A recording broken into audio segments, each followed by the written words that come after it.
Bien, hermanas, tengan todos y todas muy buenas tardes. Este día vamos a continuar con nuestro estudio del libro Mentiras que las mujeres creen y la verdad que las hace libres. El tiempo pasa rápido y hemos llegado al capítulo número 12. El capítulo número 12 es el último capítulo de este libro. Parece que fue ayer, ¿no? Como dice la canción, como dice el corito, parece que fue ayer que comenzamos el estudio del libro. Hemos llegado al último capítulo. Y al igual que hemos hecho con el resto de capítulos, bueno, lo vamos a dividir en dos partes. Este día vamos a ver la primera parte y el próximo sábado vamos a ver la segunda parte. Este capítulo se denomina La verdad que nos hace libres, que más bien es una consolidación de las verdades que son una bendición en nuestra vida.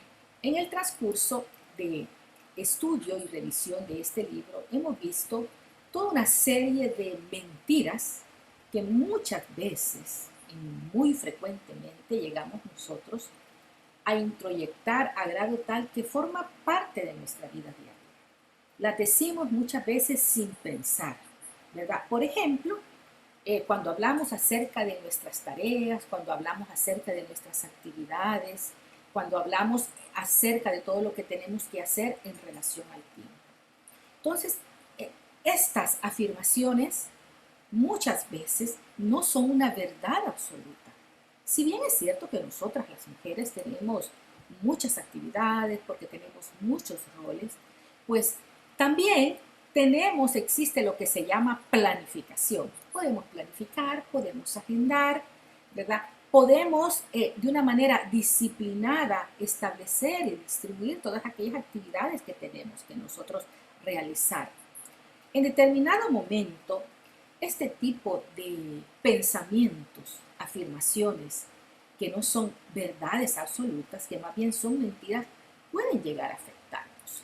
Podemos llegar en determinado momento a buscar justificaciones y ahí comienza el afectar nuestra relación en la casa, en el trabajo, ¿verdad? Con los amigos, me interrumpen, que mi compañero no me entregó la labor, la tarea que me tenía que entregar en tal fecha, o en la casa es que tengo tanto que hacer. Y esto puede afectar en nuestra familia, en el trabajo, puede afectar nuestras relaciones. Fíjense que muchas veces algo tan sencillo se puede volver tan complicado que puede llegar a afectar nuestro equilibrio físico y emocional. Hay muchas personas que comienzan a experimentar, por ejemplo, sintomatología física, malestares en su cuerpo, como dolor de cabeza, cansancio, dolor de estómago, la famosa colitis, ¿verdad? Y muchas veces decimos, bueno, ¿y esto a qué se debe? Muchas veces la gente dice, es que estoy padeciendo de esto y no sé cuál es la causa. Y lo peor es cuando esto nos llega a afectar emocionalmente, porque esto puede llegar a afectar incluso nuestra espiritualidad, porque hasta el momento usted podrá decirlo, bueno, pero ¿qué tiene que ver esto? ¿No? ¿Qué tiene que ver mis actividades, mis roles con mi espiritualidad o con mi relación con Dios? Realmente, hermanas, todo, fíjese bien, todo en nuestra vida tiene que ver en nuestra relación con Dios. Desde que nos levantamos hasta que nos acostamos, incluso cuando dormimos, tiene que ver en nuestra relación con Dios. Si nosotros estamos mal, eso nos puede alejar, puede perjudicar y puede afectar nuestra relación con Dios. Y nos puede llevar a vivir momentos turbulentos, episodios dolorosos, frustraciones, como algo a veces tan sencillo puede volverse tan complicado. Pero muchas veces en nuestra vida tenemos problemas más severos, pues tenemos problemas mucho más graves, que si no lo sabemos solventar, también nos puede llevar a vivir momentos frustrantes, momentos de confusión.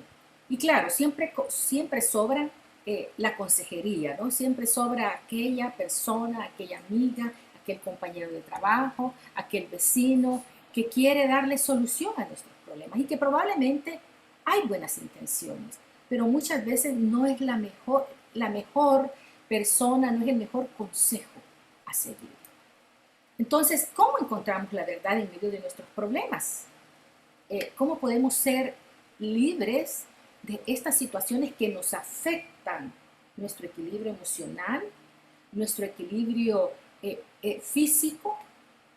¿Realmente puede nuestra mente y emociones controlarnos a nosotros mismos? Bueno, hay una verdad absoluta, que es que toda situación, todo problema, todo momento de dolor, todo bache, todo pozo de desesperación, tenemos que analizarlo, tenemos que filtrarlo a la luz de la palabra, a la luz de las escrituras. Recordemos que la Biblia, las escrituras son el manual del fabricante, el manual del que nos diseñó, del que nos conoce. Mejor que él, nadie. En este capítulo, en el capítulo 12, vamos a revisar 21 verdades esenciales que son fuente continua de bendición para su vida y para mi vida.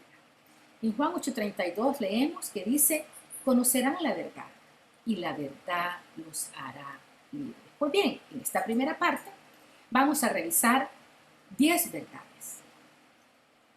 Usualmente, fíjese bien, ¿qué es lo que usted ve? Usted ve ahí una puerta de refrigeradora, porque usualmente las personas acostumbran tener esos imanes en los cuales suelen poner fotos o recuerdos de viajes o papelitos en la cual anotan o escriben aquello que queremos que no se nos olvide. Pues bien, yo quiero invitarlas, animarlas a que estas verdades, fíjese bien, que este día, que esta tarde revisemos, grabémoslas, anotémoslas y pongámoslas en un lugar visible, en su hogar, en su casa. Puede ser en el refrigerador, puede ser en el tocador, puede ser en el espejo. Pero estas verdades van a ser fuente de bendición para su vida. ¿Por qué? Porque está basada en las escrituras, está basada en el manual del fabricante y de aquel que nos diseñó. Esta primera verdad es: Dios es bueno. El salmista dice, tú eres bueno, le dice al Creador, y haces el bien. Enséñame tus decretos. En esta última frase, hermanas, enséñame tus decretos, se nos revela, fíjense, una gran verdad. Porque cuando nosotros conocemos los decretos de las escrituras, los decretos de Dios, conocemos sus mandamientos, estamos conociendo la forma de cómo podemos nosotros agradarle. En la medida que nosotros agradamos al Padre Celestial, vamos a conocer su bondad. Cuando todo está bien, cuando nuestra situación, nuestra circunstancia es, decimos, todo azul, ¿verdad? Tenemos una situación económica estable, tenemos muy buena salud, tenemos muy buenas relaciones en nuestro entorno, en la casa, en el hogar, en el trabajo con los vecinos. Es fácil afirmar y decir, sí, Dios es bueno. Pero ¿qué pasa cuando se asoman los problemas a nuestra vida? En nuestro trabajo, en la familia, con la pareja, la enfermedad nos toca las puertas, incluso muchas veces pueden haber problemas en las relaciones aún con aquellas personas con las que compartimos la fe. Ahí como que el afirmar que Dios es bueno, que la bondad de Dios sobre mi vida, ahí como que nos lo pensamos dos veces. Pero quiero decirles, hermanas, que la Biblia, las escrituras, nos muestran y nos enseñan que en esos momentos de dolor, en esos momentos de problema, del bache, del pozo de desesperación, podemos ver la bondad de Dios en nuestra vida. Fíjese que en 2 Corintios nos habla acerca de que Pablo tenía marcas en su cuerpo. ¿Pero por qué tenía Pablo marcas físicas en su cuerpo? Bueno, Pablo fue perseguido, fue azotado, fue apedreado, fue encarcelado, pero en ningún momento va usted a encontrar en las escrituras que Pablo se quejó del amor o de la bondad del Señor. Jamás nunca. Al contrario, fíjese que las escrituras nos muestran que Pablo y Silas, estando en la cárcel, alabaron a Dios a pesar de la prueba. O sea, alabar a Dios en todo momento y aún más en la prueba, en aquel momento del problema, ahí es donde vamos a ver moverse la gloria de Dios a nuestro favor. Esa es la actitud correcta a imitar. Por lo tanto, hermanas, la primera gran verdad es que alabemos a Jehová porque Él es bueno y porque para siempre es su misericordia. Segunda gran verdad, Dios le ama a usted y Dios quiere lo mejor para usted y para mí. Ese hombre, fíjese bien, Pablo, que fue azotado, perseguido, mire, que tenía marcas en su cuerpo que le recordaban ese sufrimiento, escribió en la carta a los Romanos 8:32 y le dice, mire, el que no escatimó ni a su propio hijo, sino que lo entregó por todos nosotros, dice, ¿cómo no nos va a dar también con él todas las cosas? Imagínese cuán fuerte era la confianza y la fe que Pablo tenía en el Señor. Y dice él, a pesar de su sufrimiento, mire, dice él, ¿cómo no nos va a dar también con él todas las cosas? Nos dice Pablo. El Señor Jesús nos dijo, en el mundo tendréis aflicción, mas confiad, yo he vencido al mundo. Hermanas, en la vida, todos, tarde o temprano, podemos ser lastimados de alguna manera. Tarde o temprano podemos llegar a vivir etapas en las cuales vamos a sufrir. Puede ser que muchas veces tengamos heridas, ¿verdad?, de aquellas etapas que hemos sufrido en nuestra niñez. Puede ser que hayamos tenido una niñez, una infancia difícil, puede ser que hayamos tenido padres o familias maltratadores. Recordemos que en la niñez o en la infancia es aquel periodo en donde somos más indefensos, ¿no? Entonces somos más susceptibles. O aún en la edad adulta podemos estar viviendo o haber vivido etapas en las cuales sentimos dolor, sufrimiento y personas que nos pueden defraudar. Todas sabemos que entre más cercana es la persona que nos defrauda, que nos traiciona, el dolor va a ser mayor. Todo puede venir de la familia, de los amigos, de la pareja, de los hijos. Porque el Señor en la Biblia, en las Escrituras, nos dice, yo les prometo un jardín de rosas. No, eso no está escrito. El Señor dice, en el mundo tendréis aflicción, mas confiad, yo he vencido al mundo. La actitud a imitar es la de este hombre que sufrió, la de Pablo. Fíjese, Pablo dijo, mire, Pablo fue azotado, Pablo fue apedreado, Pablo estuvo preso, pero ¿qué nos dice Pablo? Mire, dice él, yo estoy seguro, dice, que ni la muerte, o sea, ni ese sufrimiento, ni la muerte, ni la vida, ni ángeles, ni principados, ni potestados, ni lo presente, o sea, ni todo ese sufrimiento que él estaba teniendo, ni lo porvenir, o sea, que no le importaba cuál pudiese ser el dolor o el problema futuro. Él dice, ni lo alto, ni lo profundo, ni ninguna cosa creada nos podrá separar del amor de Dios, que es en Cristo Jesús, nuestro Señor. Hermanas, independientemente de cuál sea el problema que estemos viviendo o que a futuro podemos vivir, recordemos esta segunda gran verdad. Dios le ama, Dios nos ama y quiere lo mejor para nosotros. Veamos la tercera verdad. Yo estoy completa y aceptada en Cristo. Fíjese que Pablo le escribió una carta a los Efesios. Yo no sé, hermana, si usted en algún momento de meditación o en algún momento de tristeza, usted se haya preguntado, bueno, ¿y yo por qué existo? ¿Y yo por qué estoy aquí? Bueno, ¿y cuál es la razón de mi vida realmente? ¿Será que si mis padres no se hubiesen conocido, yo hubiese nacido? Esa es una pregunta que a veces asoma a nuestra vida. Pues aquí, en las Escrituras, en el manual del fabricante, mire, Pablo escribe la respuesta a esa interrogante. Pablo nos dice que Él nos escogió desde antes de la fundación del mundo. O sea, no somos, hermanas, producto de un accidente, no somos producto de la casualidad. Somos, dice Pablo, nos dice Dios, nos dice que Él nos escogió desde antes de la fundación del mundo. ¿Para qué fue?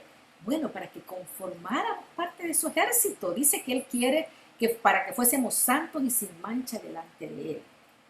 Y dice, mire qué importante esta segunda declaración, esta segunda afirmación. En amor, dice, habiéndonos predestinados para ser adoptados hijos suyos. O sea que desde antes ya estábamos predestinados para ser hijos de nuestro Padre Celestial. Entonces, no creamos esa mentira que a veces el enemigo nos puede susurrar o que podemos, que algún familiar nos pueda decir, ¿verdad?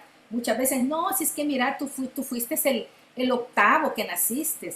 Vea, tú naciste por casualidad, tú fuiste el número 5. Si a ti ni te esperaba nuestro papá, o que la mamá o el padre en algún momento de cólera le ha dicho, no, si es que mira, yo realmente a ti no te esperaba, yo no sé por qué naciste. Ah, bueno, aquí está la respuesta. Estamos aquí, usted y yo, porque desde antes de la fundación del mundo nos escogió. A mí eso me parece maravilloso, porque mire, Él nos predestinó para ser adoptados como hijos suyos.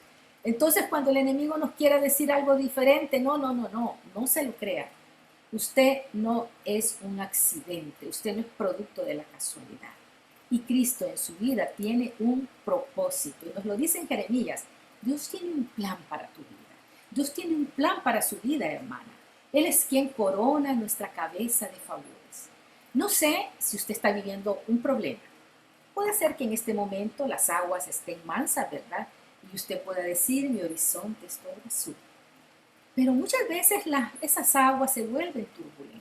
Pero recordemos algo, todo sufrimiento, todo problema no es para siempre. Todo dolor va a pasar. Toda lágrima que en determinado momento podamos nosotros derramar, tarde o temprano va a ser parte del pasado. Fíjense que allá por mayo del 2018, yo creo que ya les he comentado, tuve una caída, me fracturé el tobillo derecho y yo por esa caída tuve que pasar durante más o menos 2 meses en silla de ruedas. Yo, que soy una persona tan independiente, durante 2 meses me volví dependiente de mi esposo para casi todo. Fíjese bien. Pero ¿sabe qué hacía yo? En esa silla de ruedas me iba a sentar frente al jardín y yo decía, yo sé, Señor, que esto va a pasar. Y yo sé que algún día yo voy a caminar, yo voy a correr, decía. Y yo me veía, mire, cerraba los ojos y yo me veía parada frente a un púlpito en un evento de Ayuridonia, dando mi testimonio y diciendo, alabado sea mi Señor que me rescató de ese pozo de desesperación. Hermanas, todo sufrimiento es pasajero. Usted y yo tenemos en nosotros el ADN de Cristo. No permitamos que nadie nos venga a decir, es que tú cometes muchos errores, es que a ti te persiguen esos fracasos, tus debilidades, es que tú vas desilusión tras desilusión porque realmente tú no ves a Cristo en tu vida. No, hermanas, independientemente de esos problemas, Dios sigue estando en nuestra vida. Su destino sigue siendo el que Cristo ha diseñado para su vida. Nosotros tenemos el ADN de Cristo. Recordemos eso, no lo olviden nunca. Hemos sido predestinados para ser hijos adoptados en el amor de nuestro Señor Cristo Jesús. Por lo tanto, en Él nosotros podemos afirmar que en Él estamos completas. En cualquier momento de dolor, de tristeza, de alegría, como Pablo, mire, digamos, esto lo hizo para que alabemos siempre a Dios. ¿Por qué? Por su gloriosa bondad. En ningún momento usted va a encontrar que a pesar de todo lo que Pablo sufrió, él negó la bondad de Dios. Al contrario, él decía por su gloriosa bondad con la cual nos bendijo mediante su amado Hijo. Entonces, hermanas, esa es nuestra tercera verdad. Estamos completas y aceptadas en Cristo. No somos producto de la casualidad. Cuarta verdad, Dios es suficiente. Este Salmo 23, este precioso salmo que nos dice, Jehová es mi pastor y nada me faltará. Nada es nada, nada, no nos va a faltar techo, comida, educación para sus hijos, vamos a tener trabajo, no nos va a faltar nada. Si no hay trabajo, tampoco nos va a faltar nada. Dice el Señor, si permanecen en mí y mis palabras permanecen en ustedes, pidan lo que quieran y se les concederá. El Señor, hermanas, nos ha prometido que si nos mantenemos en Él, Él nos va a compensar doblemente por cualquier dolor, por cualquier injusticia que nosotros hayamos recibido. Más adelante vamos a ver cómo es fácil permanecer en el Señor. Vamos a ver esta quinta verdad. Dios es digno de confianza. Siempre nosotros tenemos que tener esa certeza, porque las 4 verdades anteriores, Dios es bueno, Dios le ama, usted está completa y aceptada en Cristo, Dios es suficiente en su vida. Mire, se basan en algo bien importante, en la confianza. Y Dios, nuestro Padre Celestial, es digno de toda confianza. Este precioso versículo dice en Isaías 26, 3, 4. Tú guardarás, dice, en completa paz a aquel cuyo pensamiento en ti persevere. Leíamos en la verdad anterior que debemos de mantener, permanecer en el Señor. Aquí el Señor ya escuchó un poco más específico. Debemos de permanecer en Él a través de nuestros pensamientos. O sea, aquel cuyo pensamiento en ti persevera, porque en ti ha confiado. Confiar en Jehová, dice. Solo por la mañana, solo por la tarde, solo por la noche. No, confiar en Jehová solamente cuando todas las cosas salgan bien. No, confiar en Jehová siempre. Estemos en aguas mansas, estemos en pozos de desesperación, confiar en Jehová perpetuamente. Porque en Jehová el Señor está la fortaleza de los siglos. El Señor, para el Señor, Él es el Dios de la eternidad. En Él está la fortaleza de los siglos. Fíjense que esto fue escrito hace más de 4.000 años. Recordemos que Isaías anunció casi 2.000 años antes, anunció la venida de Cristo. Esta gran verdad de cómo permanecer en completa paz fue escrita hace más de 4.000 años. Al momento se conoce la importancia de mantenernos en completa paz. Fíjense que cuando perdemos la paz, en nuestro organismo nos llega la angustia, la aflicción, las tristezas, los problemas.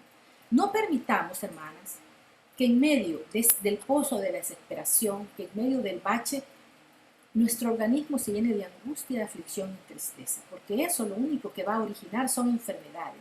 Recordemos lo que decía Isaías, que la tristeza, la depresión seca los huesos. Entonces, esto que fue escrito hace más de 4.000 años, claro, nuestro creador, el que nos diseñó, sabe cómo reacciona nuestro organismo. Sabe cómo reacciona nuestro organismo cuando nos llenamos de angustia, de aflicción y tristeza. ¿Qué es lo que nos sobreviene? Nos sobreviene enfermedades. Por lo tanto, Él nos dice, tu pensamiento tiene que perseverar en el Señor. ¿Por qué? Porque eso va a hacer que tú te guardarás en completa paz, aquel en cuyo pensamiento en ti persevere. Vemos entonces, hermanas, y al momento la ciencia ha descubierto lo importante que son nuestros pensamientos. Al momento se dice, mire, es que la mente tiene un poder. Entonces se vuelve importante. Fíjese cómo nuestro creador, ¿verdad? Hace más de 4.000 años nos decía, cuiden nuestros pensamientos. ¿Cómo los podemos cuidar? Perseverando en el Señor. Entonces, diariamente yo le pregunto a usted, ¿cómo alimentamos nuestros pensamientos? ¿Qué es lo que nosotros pasamos leyendo? ¿Qué es lo que nosotros pasamos viendo? Yo no sé a usted si le sucede lo mismo que a mí, pero fíjese que yo desde hace años no puedo ver películas de terror o películas de miedo, porque eso es para que yo pase, bueno, ese día quizás yo tengo una pesadilla y yo pase quizás como una semana pensando en aquello, en aquel terror, en aquel miedo. O sea, cómo aquello puede llegar a afectar mi organismo. Y hace más de 4.000 años nuestro Creador nos lo decía, que nosotros debemos de cuidar nuestros pensamientos perseverando en Él. Entonces, hermanas, es importante de qué estamos llenando nuestra cabeza, de qué estamos llenando nuestro cerebro, de qué estamos llenando nuestros pensamientos, porque esos pensamientos van a bajar al corazón. ¿Y qué es lo que nos dice la palabra? Que de la abundancia del corazón habla la boca. Recuerdo yo cuando aprendí a manejar un programa muy bueno que se llama Excel, que es un programa de contabilidad, y yo le digo al profesor, ay, qué bonito, porque los resultados, cómo me lo consolida, y después yo solamente le doy un clic y veo el resultado, que era lo que yo ando buscando. Y él me dijo algo muy importante, sí, me dijo, pero todos estos programas funcionan igual. Si usted lo llena de basura, el resultado va a ser basura. Y hoy que estaba leyendo sobre esto, me acordé precisamente de ese programa tecnológico. Nuestros pensamientos funcionan igual. Si nosotros lo llenamos de basura, vamos a llenar nuestro corazón, nuestro organismo de basura y vamos a hablar y vamos a expresar y vamos a vomitar basura. ¿Será que podemos darle al Creador, al que nos da vida y salud y nos guarda y nos cuida durante las 24 horas, algún espacio en nuestra vida para perseverar en su palabra leyendo las Escrituras? No lo podemos hacer 3 veces al día, podríamos hacerlo aunque sea 1 hora o 30 minutos. Recordemos que de Él mana la vida. Y más ahora con la tecnología, ¿no? Podemos, por ejemplo, estar haciendo actividades diarias en casa, en nuestro trabajo, como cocinar o lavar, o estar haciendo ejercicio y estar escuchando alguna prédica o estar escuchando, por ejemplo, la Biblia audible. O sea, hay una y mil maneras de cómo nosotros podemos llenar nuestros pensamientos manteniéndonos y perseverándonos en la palabra de nuestro Señor. Él dice, tú guardarás en completa paz a aquel en cuyo pensamiento en ti persevera. Hermanas, cuidemos nuestros pensamientos. Establezcámonos una disciplina de, como mínimo, 1 hora diaria de escuchar una prédica diariamente. O de leer como mínimo un salmo diario. Eso como mínimo. Posteriormente vamos a ir sintiendo la necesidad de llenar nuestros pensamientos, de acercarnos más al Señor. Eso, hermanas, nos va a dar paz. ¿Sabe qué es la paz en el organismo? Es salud. ¿Sabe qué es salud? Eso es calidad de vida. En medio del problema, en medio de los problemas económicos, escasez con el trabajo, podemos tener paz perseverando nuestros pensamientos en el Señor. Podemos tener salud y podemos tener calidad de vida. No nos vaya a afectar y nos vaya a pasar, como le pasa a muchas personas que en medio del problema enferman. Yo he conocido, quiero decirle, muchas personas que en medio del problema desarrollan enfermedades.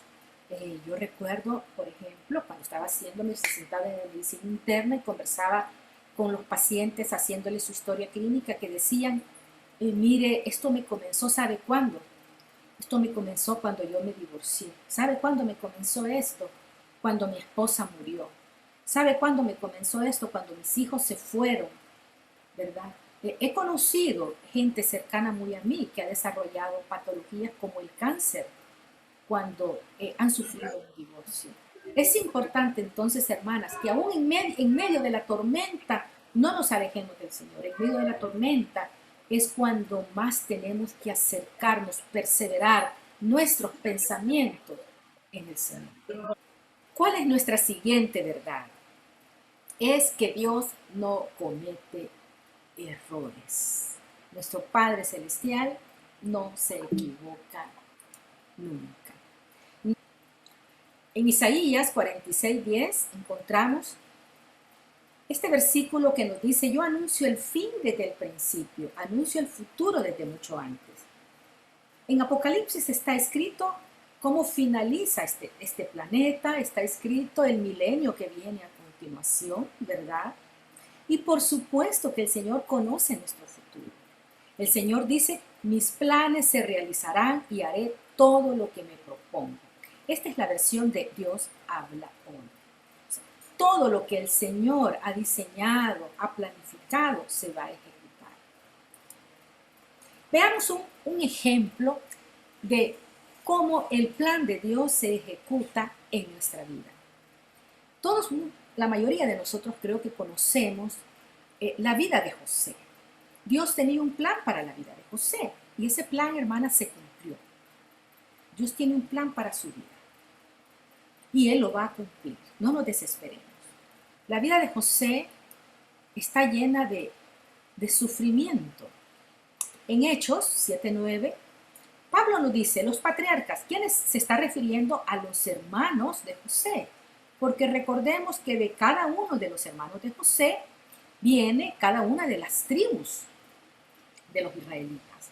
Entonces, Pablo dice, los patriarcas, dice, que eran los hermanos de José, movidos por envidia, vendieron a José para Egipto, pero Dios estaba con él.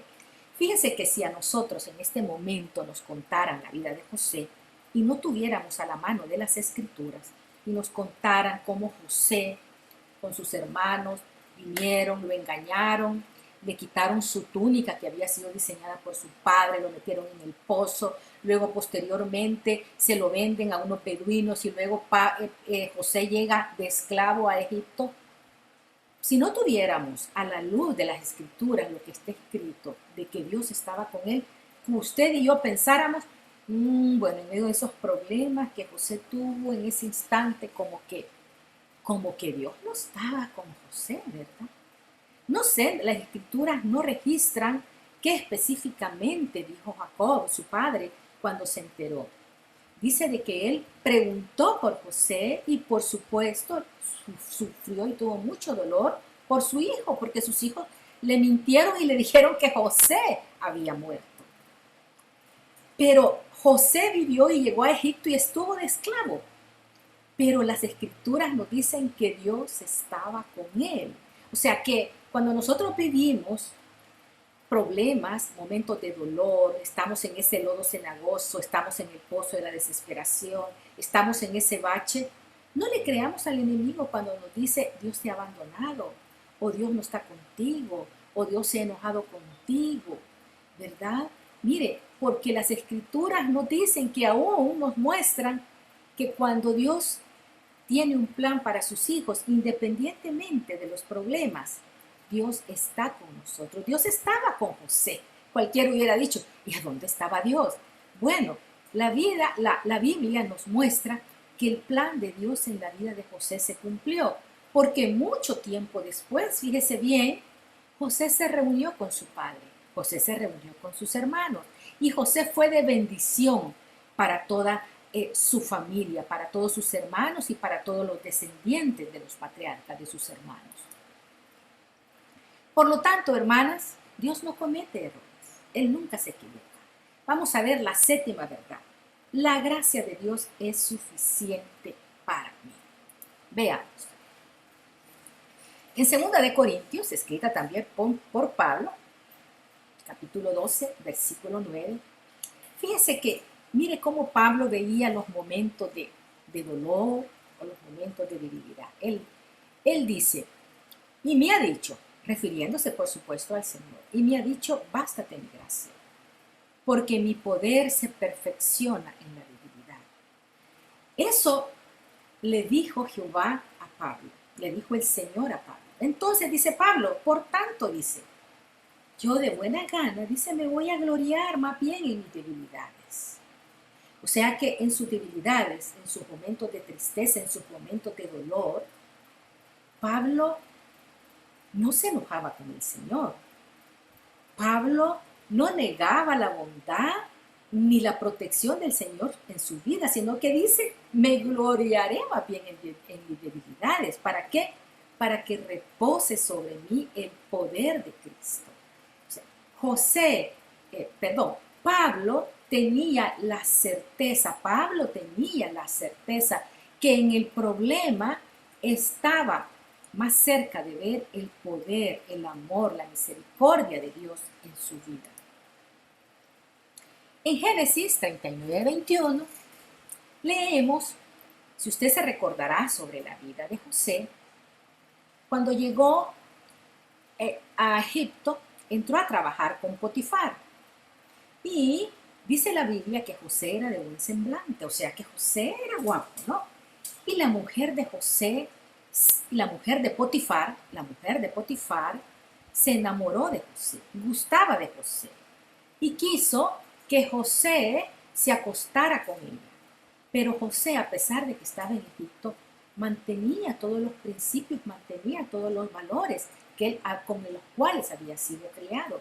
Y José huyó de allí. Entonces, la esposa de Potifar, molesta porque José no le había hecho caso, más bien mintió y lo acusó a José ante su esposo, Potifar. Y esto hizo que José terminara en la cárcel. Entonces, claro, cualquiera hubiera dicho, nuevamente, ¿no?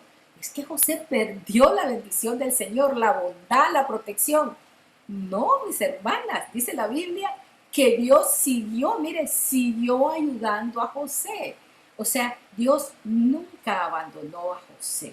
En los problemas Dios nunca nos abandona. En los problemas Dios va a estar allí para ayudarnos, para que veamos su bondad, su poder, su misericordia y su amor. Ese fracaso del pasado o ese problema que podamos estar viviendo o eso que hemos dejado atrás en nuestra vida puede convertirse en la victoria del futuro. Entonces, que esos fracasos, fíjese bien, del pasado. Puede ser, por ejemplo, un matrimonio difícil, un matrimonio en problemas, una madre soltera. La soledad puede hacer que a estas alturas ya los hijos adultos se hayan ido y, o que una mujer viuda, y en determinado momento podamos decir, me siento sola. Hermana, Dios ve la soledad. Por lo tanto, debemos de confiar, porque el Señor nos ve en todo momento. Él está en todo momento en nuestra vida. Debemos de esperar en Él.